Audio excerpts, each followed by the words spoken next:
gentlemen, this is Sovi. তো mister Jack স্নাইডারের Rebel Moon part 2 দেখলাম আমি। তো সেটা কিন্তু আমার কিন্তু পার্ট 1 থেকে বেটার লাগলো।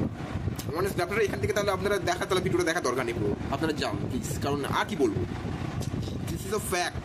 এই যে সিনেমাটা বিভিন্ন ডিপার্টমেন্ট আরও বেশি ভালো হতে পারতো, কিন্তু এই যে সিনেমার যে ডিরেক্টর, তারই কোনো ইচ্ছা নেই ভালো সিনেমা বানানোর, যে ভালো একটা সিকুয়েল বানানো তার কোনো ইচ্ছাই নেই। তো সে কী করবে, সে ঝাও মাও করে জাস্ট বানিয়ে দিয়েছে। আর সে প্রোডাক্টটা কেমন হবে আপনারা ভেবেই নি। আমি জ্যাক স্নাইডারের কাছে আমি এরকম প্রোডাক্ট এক্সপেক্ট করতেই পারি না।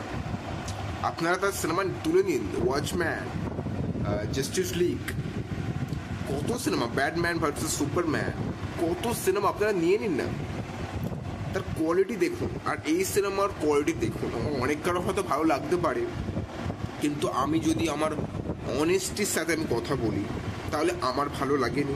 তা আমি তাকে কী করে ভালো বলতে পারি যে জিনিসটাকে আমার ভালো লাগেনি। তো এই সিনেমাটার যে অ্যাকচুয়ালি যে গল্প, সেটা হলো মেন প্রবলেম। গল্পটাই যদি ভালো না হয় না, তাহলে সিনেমার মজাটা আসে না। অ্যাকচুয়ালি আপনারা যে কোনো থ্রিলার সিনেমা নিয়ে নিন, যে কোনো ফ্যান্টাসি সিনেমা নিয়ে নিন, যে কোনো অ্যাকশন সিনেমা নিয়ে নিন, সেখানে গল্পটা মেন প্রায়োরিটি হয়ে থাকে। বা আপনারা ওয়েব সিরিজকেও নিয়ে নিন, সেখানে স্ট্রাকচার অনেক বেশি লিনিয়ার থাকা দরকার রয়েছে।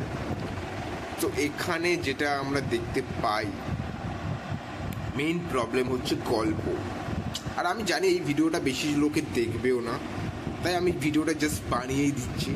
একজন হয়তো দেখবে ভিডিওটা, আমার না হলে আমি ভিডিওর যে কোয়ালিটি সেটা আরও বেশি এনহ্যান্স করতে পারতাম, আরও বেশি ডিটেলে কথা বলতে পারতাম, কিন্তু বেকার আমি সময় নষ্ট আমি করবো না। কারণ আপনারা দেখবেন না, আমি জাস্ট বানিয়ে দিচ্ছি, বলে দিচ্ছি আমার সিনেমাটা ভালো লেগেছে, খারাপ লেগেছে। আমি আমেরিকান সিনেমা নিয়ে সিরিয়াসলি বলছি, আমি চাই যে এই অ্যাকাউন্টে কথা বলি, কিন্তু ব্যাপারটা হচ্ছে কি, যে আপনারাই সেই আমার মৌকা দেন না। কারণ যতবার আমি কথা বলি, একটা থেকে দুটোর বেশি ভিউয়ার্স আসে না। আমার ইচ্ছে হয় যে আমেরিকান সিনেমা নিয়ে আরও বেশি কথা বলি, কিন্তু হয় না। তো ভিউয়ার্সে লোকে দেখছেই না। তো আরও যদি একটু বাইরের দেশে, আরও কটা দেশে চলে যাই, যেমন স্পেনে চলে যাই, তাহলে তো আপনারা জিরো ভিউয়ার্স, এরকম রসগোল্লার মতো গোল হয়ে থাকবে।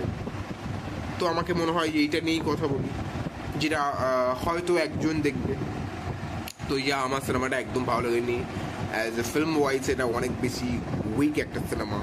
আর আমি বেশি না সিনেমাতে বেশি স্পয়লার দিই না, অনেক রিভিউয়ার আমি দেখেছি, তাদের উপর আমার রেসপেক্ট রয়েছে, কিন্তু আমি কিন্তু দেখেছি তারা অনেক বেশি স্পয়লার দিয়ে দেয়, অনেক বেশি ইনফরমেশন প্রোভাইড করে দেয়। আমি চাই না সিনেমা সম্পর্কে কিছু বলবো না। আমার ভালো লেগেছে কি খারাপ লেগেছে আমার মনে হয় সেটা বড়টা বেটার। তো আমার সিনেমাটা কিন্তু একটা বস্তা সিনেমা মনে হয়েছে। তো যদি এই ভিডিওটা যদি আপনাদের ভালো লেগে থাকে, লাইক, শেয়ার অ্যান্ড সাবস্ক্রাইব করতে ভুলবেন না। তো দেখা হচ্ছে নেক্সট ভিডিওতে। So by.